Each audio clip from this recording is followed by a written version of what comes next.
대회 참가하시는 분들은 네. 기록보다는 안전이 우선이다라는 부분이 네. 핵심이라고 볼 수 있습니다. 최근에는 예. MZ 세대들이 그렇죠. 이 러닝 크루에 합류하고 또 예. 이 러닝 크루들이 대회장에 오면서 네. 본인의 그 기본 건강 상태를 믿고 오버페이스를 하는 경우들도 있기 때문에 네. 본인 스스로가 본인의 능력을 파악하고 이 안전 요령들을 어떻게 쫓아갈 수 있을지에 대해서 더 심도 있게 고민하는 부분도 필요할 것으로 보입니다. 실시간 재난안전정보방송 재난안전 119 안전토크 시간입니다. 오늘은 대한체육회 스포츠개혁위원회 김로한 위원장님 나오셨습니다. 어서 오십시오. 네. 자, 이 대한체육회는 스포츠 단체를 총괄 지도하는 공공기관이지 않습니까? 네, 올해로 대한체육회가 설립된 지 벌써 105주년이 됐는데요. 대한체육회 설립 목적과 역사 또 현재 주요 활동 관련해서 개괄적으로 좀 소개 부탁드리겠습니다. 네, 편하게요. 네. 네. 대한체육회는 국민체육진흥법 제33조에 따라 설립된 대한민국 스포츠의 중심 기관으로 네. 국민의 건강과 체력 증진 그리고 여가와 복지 향상, 국위선양이라는 사명을 바탕으로 활동하고 있습니다. 네. 정관 제3조에 명시된 바와 같이 대한체육회는 체육 운동의 범국민화를 통해 학교 체육과 생활체육을 진흥하고 국민 누구나 스포츠를 즐길 수 있는 환경을 조성함으로써 건강한 사회 그리고 활기찬 일상 네. 함께 누리는 체육 문화를 만들어가고 있습니다. 또한 국가대표 선수 양성을 통해서 세계 무대에서 대한민국의 위상을 높이고 올림픽 현장의 정신에 따라서 올림픽 가치를 확산하고 스포츠를 통한 국제 친선에 기여하고 있는 단체입니다. 저 개인적으로 굉장히 스포츠를 좋아하거든요. 네. 저의 그 삶의 활력소입니다. 저 스포츠는. 네.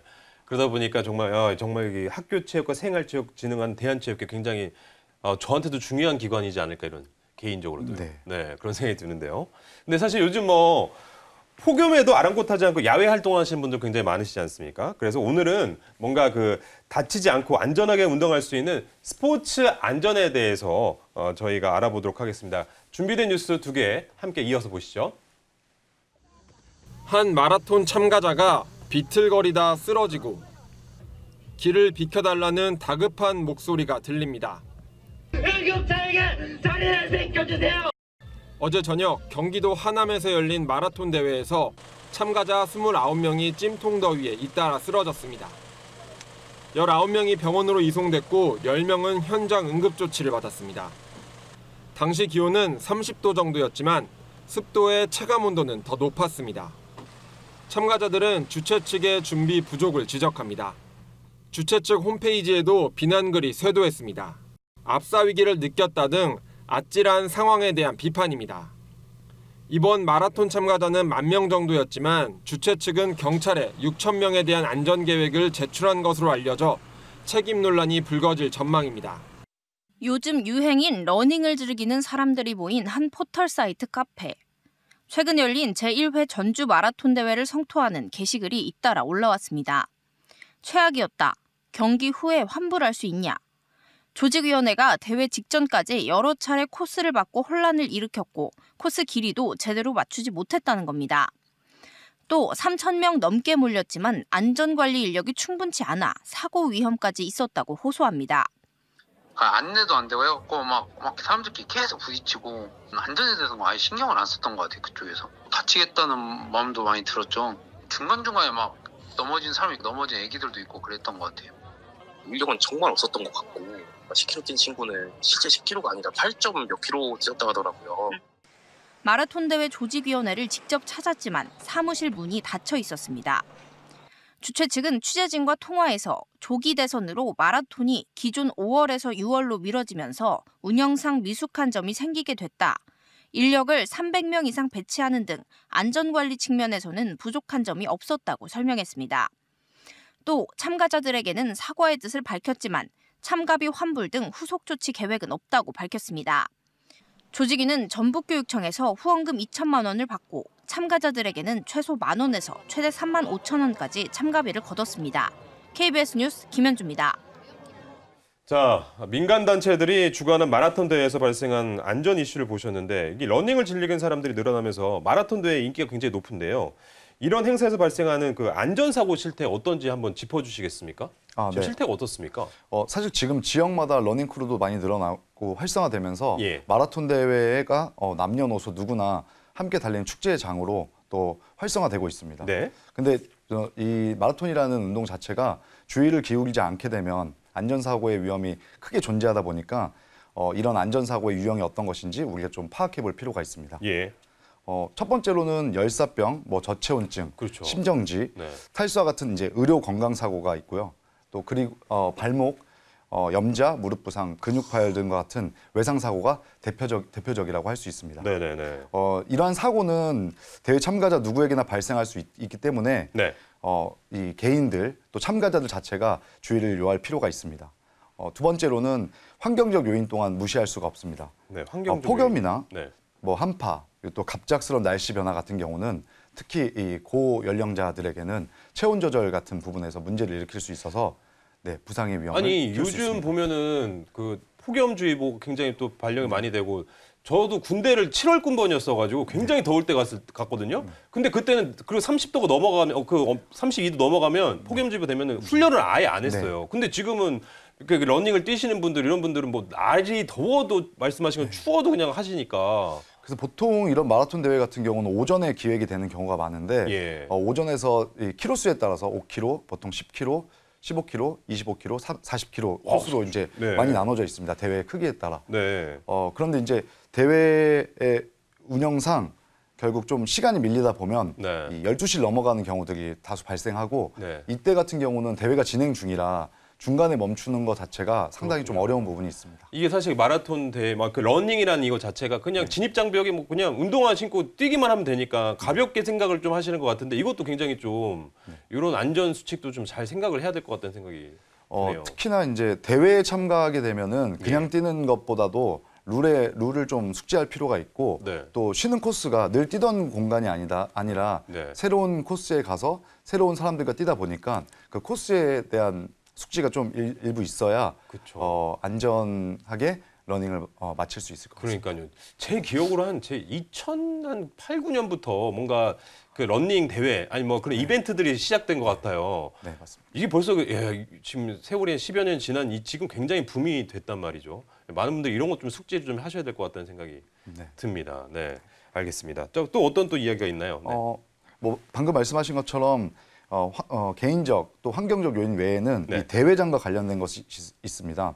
뭐 출발지에 인파가 밀집된다든지 그렇죠. 처음에 막 밀리잖아요. 예, 또 코스가 이탈하는 그래서 코스 이탈하다 보면 본인 페이스도 잃고 예. 그리고 상당히 근데 이런 분들이 많습니다. 그 당황하시겠네요. 코스 이탈에 대한 부분들이 많고 예. 5km, 10km 참가자들이 이제 다른 코스로 뛰다가 쫓아가다가 결국 이제 경로 이탈해서 네, 다시 구급차를 돌아오는 경우도 대회장에서 빈번하게 있는 얘기입니다. 그렇군요. 네. 또 그 뭐 참가자의 컨디션 문제뿐만 그래서 아니라 뭐 결과적으로는 예. 이 마라톤 대회 자체가 안전사고에 대한 부분들을 유의함에 있어서 다양하고 복합적인 내용들을 좀 네. 고려할 필요가 있고 개인 차원에서의 주의도 필요하지만 주최 측 같은 경우는 지금처럼 온도가 고온인 네. 시기에 열리는 대회 같은 경우는 더욱 세밀하고 또 면밀히 그 추후 상황들을 살펴봐야 할 것으로 보입니다. 네, 그러니까 말씀하신 것처럼 세심한 안전 관리, 또 응급 대응 체계 강화 이런 것들이 굉장히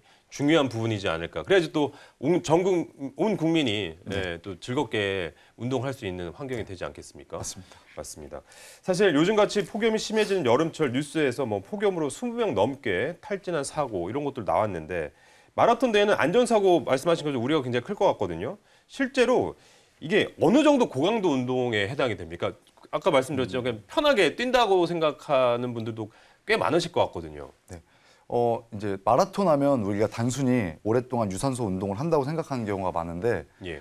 실제로 마라톤 같은 경우는 이 측정 단위 원 매치라는 이 운동 강도에 대한 측정 단위가 있습니다. 네. 이 원 매치가 그냥 보통 원에서 투 매치가 기본적으로 안정화된 상태를 의미한다고 하면 네. 마라톤 같은 경우는 약 13.3 매치까지 올라가니까 상당히 고강도 운동입니다. 예. 그렇다면 고강도 운동을 기준하는 포인트는 어디냐? 6 매치 정도 이상을 네. 우리가 고강도 운동이다라고 할 수 있는데 그럼 스쿼트 같은 건 몇 정도입니까? 스쿼트는 이제 사람의 차이에 전 그게 따라 제일 있겠지만 힘들거든요. 네. 뭐 그렇다면 한 네. 4, 5 정도를 왔다 갔다 할 것으로 보이고 고강도에 가까워지는 그 4, 5 네. 정도입니까? 그러면 야 13까지 가면 엄청 고강도네요. 개인 차가 있다 보니까 근데 특히나 이 마라톤 같은 경우는 어쨌든 심폐지구력을 끌어올리는 운동이다 보니까 예. 이런 부분에서는 더욱더 주의가 필요한 상황입니다. 아, 그렇군요. 굉장히 고강도 운동이라고 볼 수 있겠네요. 자, 그렇다면 마라톤 대회에서 폭염에 대비하기 위한 안전 매뉴얼, 이거 어떻게 구성이 되어 있습니까? 사실 아까 말씀하신 것처럼 마라톤이 2008년, 2009년 하면서 다양한 대회들이 그쵸? 생성되기 저 정확하게 시작했습니다. 알고 있죠. 네, 정확한 시점을 말씀을 해주셔서 저 스포츠 굉장히 좋아한다니까요. 그때부터 이제 대회가 치러지는데 이 대회들이 사실 모든 그 종목 단체가 관여하는 대회는 아닙니다. 어떤 말씀이냐면 지역 대회가 열린다고 해서 예. 꼭 거기에 있는 육상 단체가 인벌브되는 건 아닙니다. 네. 하지만 지금 2008년부터 시작된 이 마라톤 대회는 최근에 오면서는 많은 안전 매뉴얼들이 공유되고 있고 스포츠 안전재단에서도 안전 매뉴얼을 제작하고 예. 배포해서 네. 하고 있습니다. 그러면 좀 그런 부분들을 좀 살펴보면 네. 일단 단계별로 볼 수 있습니다. 전, 그리고 중, 예. 후 세 단계 정도로 나눠볼 수 있는데 행사 전에는 기본적으로 이제 기상청 예보를 확인하고 네. 또 폭염 가능성을 예측해서 네. 이 심해질 경우에 아까 말씀하신 것처럼 폭염이 심해졌을 때 경기 중일 때 이걸 어떻게 중단할 것인가 아니면 속행할 것인가 하는 의사결정 체계를 미리 세워두게 됩니다. 네. 그리고 현장 시설 점검도 매우 중요합니다. 그늘막이라든지 냉방 장비, 얼음, 수분 보급소 같은 것들이 얼마나 어느 구간에 구성되어 있는지 이 내용들도 파악해봐야 됩니다. 그때 말씀 중에 죄송한데 그 행사가 중간에 그 너무 더워져가지고 이거 하면 안 되는데 강행하는 경우도 있습니까? 그 솔직히 뭐 비용이나 이런 것들을 봤을 때 오늘 이거 아니면 또 안 된다 이렇게 해서 사실 좀 그런 것도 없잖아 있을 수 있죠. 그러다가 사고가 날 수 있거든요. 맞습니다. 네. 그 시설을 대관해서 쓰는 게 아니라 도로를 활용해서 하다 보니까 그렇죠. 이 도로 통제 시간이 정해져 있고 거기서 잠깐 중단했다가 다시 경기를 속행하는 것 자체가 어렵다 보니까 강행할 수 있죠. 통상적으로는 강행을 하는 위험에 예. 노출되어 있는 건 사실입니다. 그게 굉장히 염려가 되거든요. 네, 알겠습니다. 네, 또 그렇고요. 행사 중에는 네. 이제 기온, 습도 이런 온도들을 계속 확인하면서 위험도가 어느 정도 되는지를 판단하게 됩니다. 또 행사 진행 중에서는 담당자들이 예. 이 코스별로 포진되어 있고 응급 상황 발생 시 응급 상황에 대한 대처를 할 수 있게 인력을 구축하고 어떻게 움직이고 있는지에 대한 상시 체크를 하는 것이 매우 중요합니다. 네, 마지막으로 행사 종료 후에는 네, 이 대회를 통해서 응급 사항이 있었는지 또 있었다면 어떤 조치를 했는지에 대한 논의를 해야 되고 대회를 사실 여러 번 치르면서 예. 그 대회사 같은 경우는 많은 경험을 축적하게 됩니다. 그 중에서도 가장 중요한 경험이라고 하면 역시 안전이 될 수밖에 없고 특히 마라톤 같은 경우는 고령자들도 많이 출전하게 됩니다. 다양한 연령층에서 네, 하잖아요. 매우 네. 많이 출전을 하고 또 그분들이 경기 기록도 좋습니다. 네. 오랫동안 러닝을 즐겨 오셨던 분들이라. 근데 이런 분들이 가을철 갑자기 기온이 바뀐다든지 아니면 여름, 한여름 네. 찬바람 불거나 그 네. 계절이 바뀌었을 때 이럴 때 그 심혈관계 질환이라든지 기타 다른 질병 질환으로 인해서 쓰러진 염려가 있기 맞아요. 때문에 네. 대회사 같은 경우는 경기 종료 후에 이런 부분들을 더 꼼꼼히 살펴야 할 것입니다. 그러니까 다양한 행사 이벤트들 달리기 대회들이 많이 생기다 보니까 말씀하신 뭐 이런 안전 매뉴얼들도 다 구성이 되어 있지만 뭔가 강행을 하면 안 되는 상황에서 강행하는 경우 이런 것만 좀 유의하면 네. 더 좋을 것 같다 이런 생각이 듭니다. 네, 맞습니다. 알겠습니다. 그러면 이 매뉴얼이 실제 현장에서 잘 이게 뭔가 작동이 되려면 가장 중요한 요소는 뭐라고 보십니까? 사실 이 매뉴얼이라는 것이 네. 정확히 잘 작동해서 어떤 불의의 사고를 막을 수 있다. 네. 이거는 결국엔 철저한 또 준비와 그렇죠. 연습, 훈련이라고 생각을 합니다. 그런데 이 매뉴얼로서 책상 위에서만 돌아다니게 되면 결과적으로 현장에서 우리 요원들이 바로바로 소화해낼 수가 없기 때문에 그렇죠. 네. 결국에 가장 중요한 건 이 가장 적합한 매뉴얼을 만들고 이 매뉴얼들에 따라서 훈련을 하는 것이 매우 중요하다고 할 수 있습니다. 네, 알겠습니다. 네. 또한 참가자들 같은 경우도 네. 결국 대회에 임함에 있어서 네.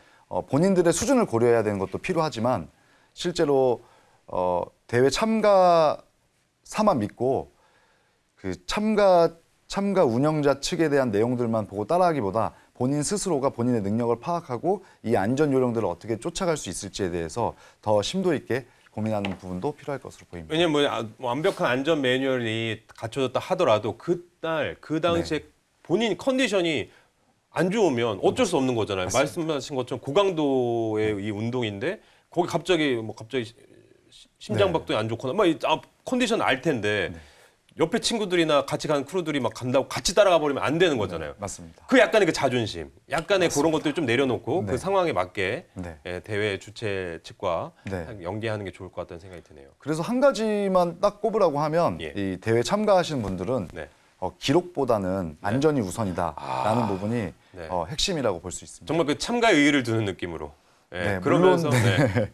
참가하시는 분들 자체가 예. 그 어떤 열정과 또 이 예. 대회를 준비해온 기간들이 있기 때문에 네. 단순히 참가에만 의의를 두라고는 할 수 없지만 그럼에도 불구하고 예. 안전, 스포츠니까. 안전한 부분들을 챙기는 것이 네. 가장 최우선이라고 할 수 있습니다. 알겠습니다. 이게 저도 뭐 스포츠를 좋아하는 한 사람으로서 그 외국에 막 그 예전에 막 사람들이 막 무슨 마라톤대 같이 뛰고 막 일반인들 네. 많이 참가하는 그런 모습 봤을 때 약간 생경했거든요.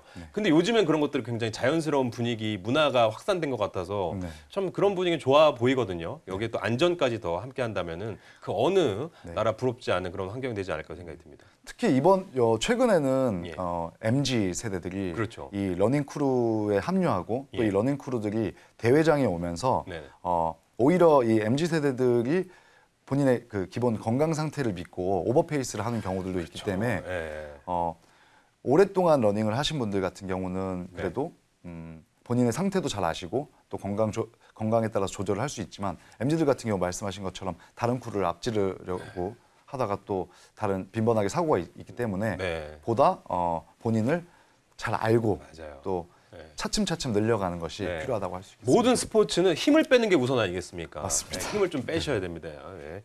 꼭 당부 말씀드리고 싶고 사실 또 대한체육회 같은 경우에는 그 전북 특별자치도청과 함께 오는 11월 전주에서 올림픽 데이런 2025 인 전주를 개최한다고 하던데 이게 어제부터 참가자 접수를 받고 있다고 하던데요. 원래 이게 서울에서만 열린 행사였죠. 네, 근데 네. 올해는 전주에서 하는 특별한 이유는 아무래도 그 2036년 올림픽 유치 때문이지 않을까 그렇게 생각이 드는데 이 행사 어떤 행사인지 소개 좀 부탁드립니다. 네. 대한체육회는 이제 오는 11월에 전주에서 전북 특별자치도청과 함께 올림픽 데이런 2025 인 전주를 계획하고 있습니다. 네. 말씀하신 것처럼 이 추진 배경엔 IOC의 올림픽의 날 기념 행사를 개최하여 스포츠를 통한 건강 증진과 또 전주 올림픽의 유치 붐업을 네. 통해서 일석이조를 가져가려고 하는 저희 대한체육회의 목표가 있고요. 네. 또 펀런의 스포츠 이벤트를 개최해서 다양한 참가자들이 이 올림픽과 스포츠의 가치를 즐길 수 있는 그런 행사의 장을 마련하고 있습니다. 아, 그 전주 근처 마이산 요쪽도 굉장히 좋은데 네, 그쪽도 좀 같이 좀 코스로 하면 좋을 것 같다는 생각이. 참고해 보겠습니다. 아, 예, 알겠습니다. 그리고 또 대한체육회는 국가대표 선수를 양성하는 기관이기도 한데 선수들의 스포츠 안전을 위해서 어떤 그 활동을 또 진행하고 계십니까? 네. 굉장히 중요하지 않습니까? 앞서서 대한체육회의 역할에 대해서 말씀드리면서 가장 또 빼놓을 수 없는 부분이 바로 국가대표 선수 양성입니다. 이 국가대표 선수들은 예. 대한민국의 자산이죠. 또 자산이고 이 선수들이 해외 세계 무대에 나가서 대한민국을 또 알리는 역할을 국기선양을 또 해주시잖아요. 하고 네. 있습니다. 이런 국가대표 선수들의 특히나 이제 안전을 등한시할 수가 없는데 예. 선수촌에는 이 많은 국가대표 선수들이 밀집해 있습니다. 그래서 대한체육회는 선수촌 안전부를 두고 이 선수들의 종합적인 안전 관리를 하고 있습니다. 네. 저희 부서에 대해서 잠깐 소개를 해드리자면 선수촌 안전부는 이제 안전, 경영 책임 계획을 수립하고 시행하는 등 시설 안전 업무의 전반을 총괄을 맡고 있습니다. 또 인사총무부에서는 비상안전 계획과 재난안전 업무를 담당하고 있으며 또 안전보건은 각 선수촌의 운영부서 담당자들이 시행하고 있습니다. 네, 그렇군요. 방금 전에 뭐 달리기, 러닝도 얘기를 했지만 요즘 또 수영 워낙 또 국민들이 선호하는 생활체육 중에 하나 아니겠습니까? 그런데 이게 수영장에서는 어떤 종류의 부상이나 안전사고가 많이 발생하는지 또 주로 어디를 많이 다치는지 궁금한데요. 수영은 관절에 무리가 되지 않으면서 또 전신 유산소 운동을 할 수 있기 때문에 네. 매우 유익한 운동입니다. 하지만 이 수영 역시도 사고로 이어졌을 때는 크게 다칠 위험이 있는데 네. 특히 뭐 수영장에서 발생하는 가장 대표적인 사고로는 익사 또는 준익사 사고를 꼽을 수 있습니다. 네. 갑작스러운 경련이나 피로 습도로 인해서 물속에서 호흡 곤란을 어. 겪는 경우가 많습니다. 네. 특히나 어린 아이들 같은 경우는 잠깐의 방심하게 되면 큰 사고로 이어질 수 있기 때문에 각별히 또 주의가 필요합니다. 네, 알겠습니다. 수영장에서는 시설물로 인해 크고 작은 안전사고가 발생하는데요. 뉴스 함께 보시겠습니다. 1991년에 문을 연 부산의 한 종합 스포츠센터. 내부 수영장 곳곳에는 낡고 오래된 전선과 전기 시설이 그대로 노출돼 있습니다. 이곳 수영장에서 감전 추정 사고가 났습니다. 수영을 마친 70대 남성이 물에 젖은 상태로 탈의실 쪽 출입문을 여는 순간 쓰러졌습니다. 쓰러진 남성을 도우려 다가간 또 다른 40대 남성 역시 발가락 부위가 감전됐습니다. 두 남성 모두 병원으로 옮겨졌고 70대 남성은 사고 3시간여 만에 숨졌습니다. 전기 안전점검은 한 해 2차례 의무적으로 받아야 하는 상황. 이 수영장은 지난해 11월 중순 안전점검을 받은 것으로 드러났습니다. 사고 이후 경찰과 스포츠센터 측은 수영장 운영을 중단하고 통제선을 설치해 접근을 막고 있습니다. 경찰은 70대 남성의 정확한 사망 원인을 조사하는 한편 시설 안전관리에 문제가 없는지 한전과 국립과학수사연구원 등과 함께 합동 감식을 벌일 예정입니다. 대통령 선거로 문을 닫았던 청주 실내 수영장.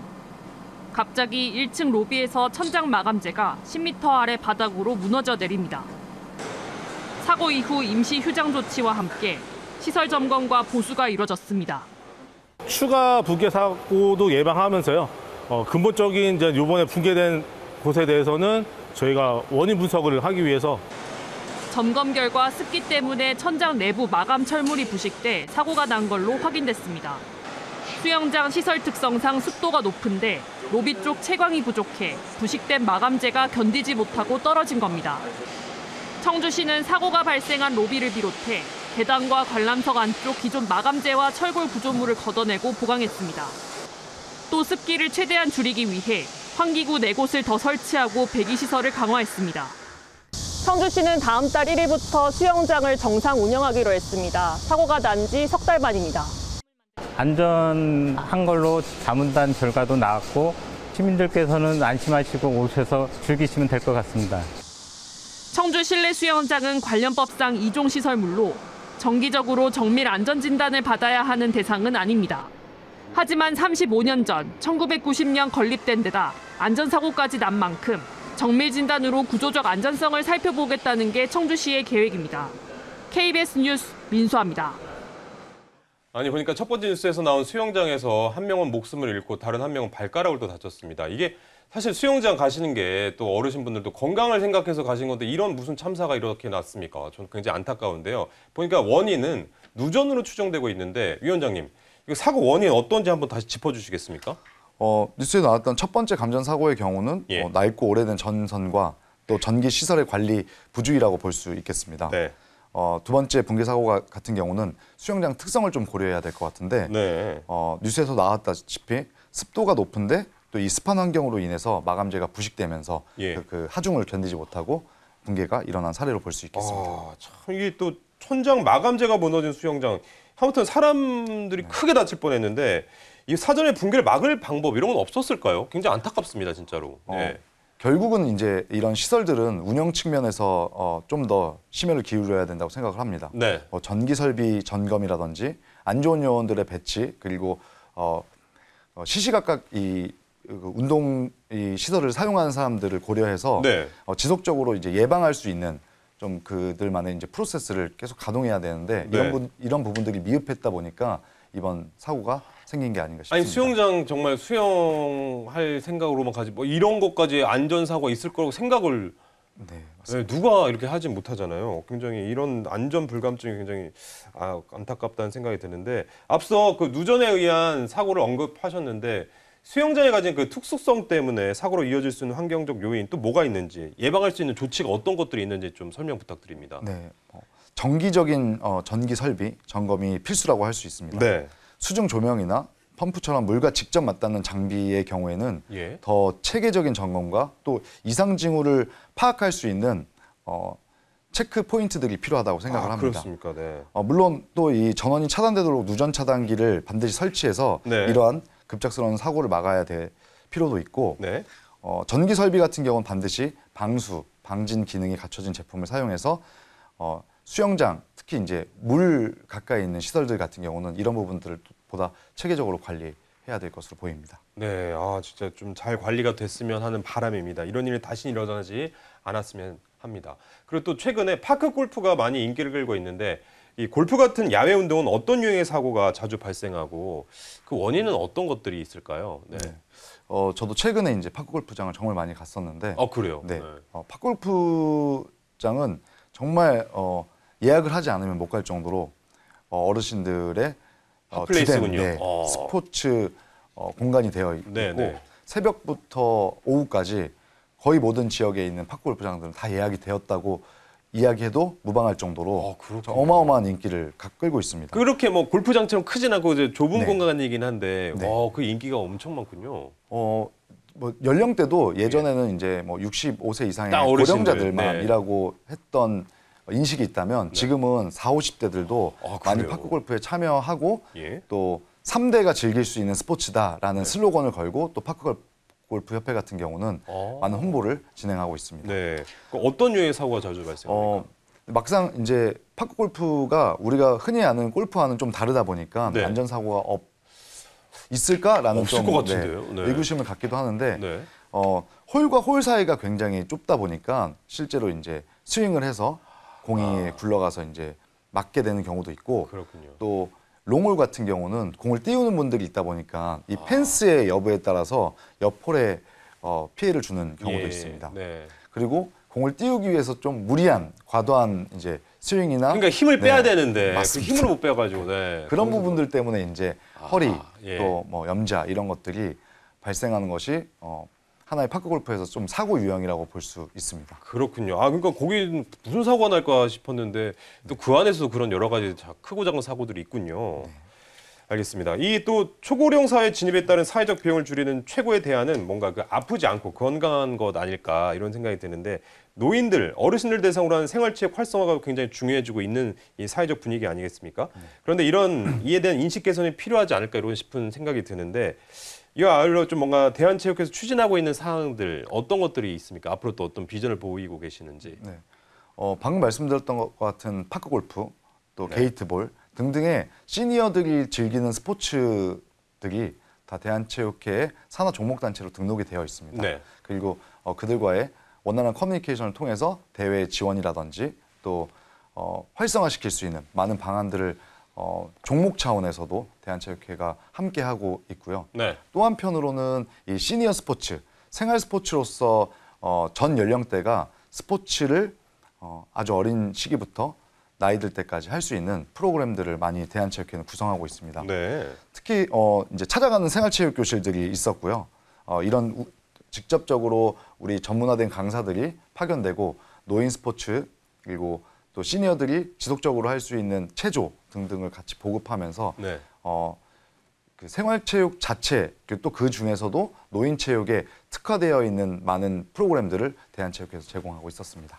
그렇군요. 제가 아까 말씀드렸지만 저도 스포츠가 저의 삶의 활력이라고 말씀드렸는데 이런 것들이 저도 어쨌든 나이가 점점 들어갈 거니까 이런 것들이 좀 장기적인 플랜으로 잘 짜주시면 좋을 것 같다는 생각이 맞습니다. 듭니다. 네. 저희 대한체육회에서는 어린 시절부터 이 학교체육, 유소년 학교체육 그리고 이제 중고등 청년 그리고 성인이 되고 시니어가 되기까지 다양한 프로그램들을 개발하고 보급하고 있습니다. 네. 물론 올림픽 종목에 대한 선수 양성에 대한 부분들도 대한체육회가 하는 역할이 크지만 이런 생활체육 전반에 대한 부분들을 고려하고 또 이런 프로그램들이 정착해서 실제로 스포츠 강국으로서 좀 빛을 낼 수 있는 스포츠 인프라를 다지는 데도 그게 너무 중요한 것 같아요. 노력을 많이 기울이고 있습니다. 네, 정말 아까도 파크 골프도 3대가 함께 할 수 있는 이런 슬로건들 이런 것도 굉장히 매력적인 것 네. 같습니다. 네, 그런 포인트 잘 부탁드리겠고요. 또 올 초에도 보니까 대한체육회 굉장히 파란이 일어났죠. 대한체육회 수장으로 탁구 금메달리스트인 40대 초반에 유승민 회장이 당선이 되면서 세대 교체를 좀 이룬 건데 추진 중인 스포츠 개혁 혁신 과제 어떤 것이 있고 그중에 우선 과제 가장 우선순위에 있는 과제가 어떤 건지 좀 말씀 부탁드립니다. 이번에 당선된 네. 유승민 회장은 선수, 지도자, 스포츠 행정가, IOC 위원 그 종목단체장 등 두루 이 체육계에 있는 거친 경험을 통해서 부름을 받은 하나의 캐릭터라고 할 수 있습니다. 일단 그 선수 시절에도 중국을 맞습니다. 중국을 이겼지 않습니까? 넘기 힘든 벽들을 넘으면서 왔던 그렇죠. 그런 경험들이 이 반영되어 있었다고 볼 수 있고 그렇죠. 또 체육이라 함은 이 안에 선수, 지도자, 생활체육, 전문체육 등등 전 연령대의 체육 관계자들이 포진되어 있는데 이러한 분들의 어떤 하나의 희망이 이번에 선거로 결과로 이어졌다고 볼 수 있고 그러면서 취임과 동시에 스포츠 개혁이라는 하나의 큰 화두를 던졌습니다.